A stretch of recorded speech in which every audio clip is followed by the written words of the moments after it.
In this video, we will be talking about S/4HANA 1909 feature, which is budget availability control for cost centers. I think budget is very important topic, and every organization would like to organize their expenses based on budgets. But what S/4HANA 1909 introduced is something very relevant and important from operational perspective, from a spend perspective.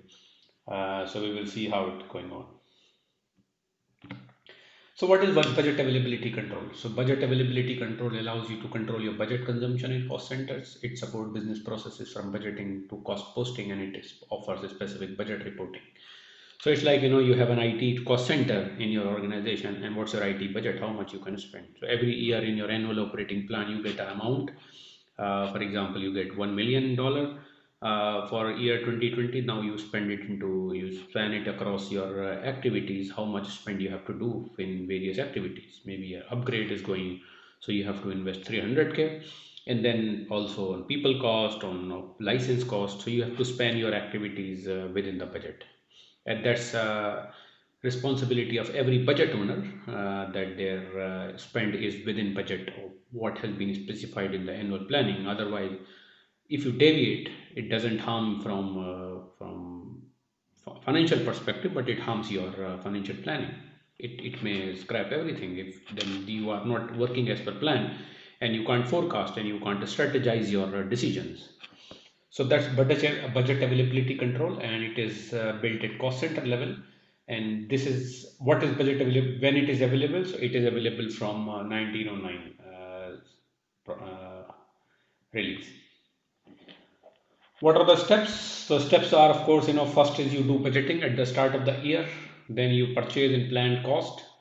Then you do your you get a total budget of 1 million, for example. Then you spend, okay, this is my planned cost for each month on your regular activities, and this is what I intend to purchase during a bigger purchase. For example, I have to pay for licenses in June for Microsoft, or I have to pay for licenses in October for SAP. So you do your purchasing and planned cost, and then of course the actual cost comes in through your expense booking. People will travel, people payroll comes, everything is posted on a cost center for tracking purposes. And then at the end you do your controlling or reporting, saying, okay, I planned for people cost was planned for $10,000 for January, but we spent $12,000. For February, it's like we planned for 10,000, but spend is 8,000. So it's still overall in a budget, but still you are deviating it on a monthly basis.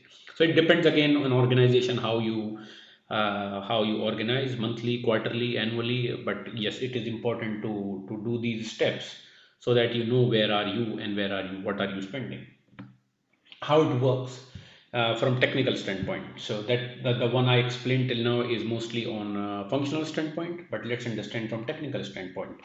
So first you do the configuration. So on configuration, you do basic setup of the system. You do create your budget profiles. Then you create your master data where you maintain your account group and you assign your budget profiles to the cost center. Then you can do your budgeting. You can do budgeting through your CSV file, just an upload per cost center. Of course, your organization will not have one or two cost center. You can have 100, you can have 1,000 cost center. You can do it through CSV file, or you can use SAP Analytics Cloud. SAC also offers budget upload functionality.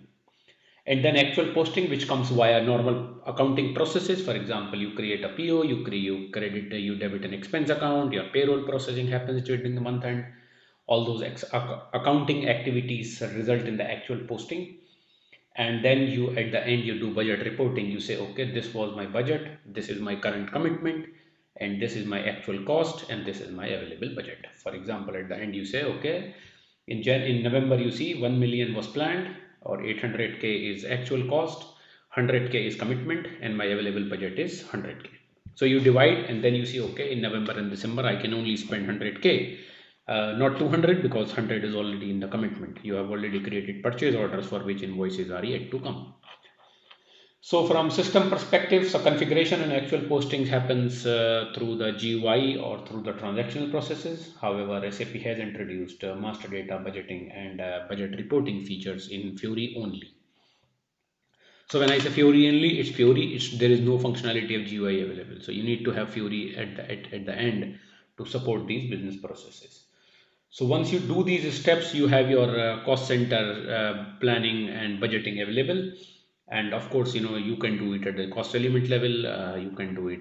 You can ignore for few cost centers. You have all those flexibility which you want to do.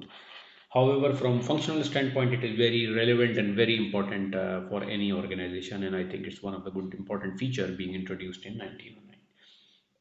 I'll come back on the configuration of this area, configuration and how things look like in terms of system screens. I'll come in another video on this topic. So from overall perspective, yes, we have now video number 37 available for budget availability control in S4HANA 1909. I will create more videos on different topics within S4HANA space as well as more on central finance space. So stay tuned and subscribe the channel, like the videos, and share with your peers and colleagues who want to learn in these COVID times where people have a lot of some people have extra time. They want to learn some new skills. I think it's a good platform to for now to learn. Thank you so much for today, and I will come back with another video very soon. Thank you, and have a nice day.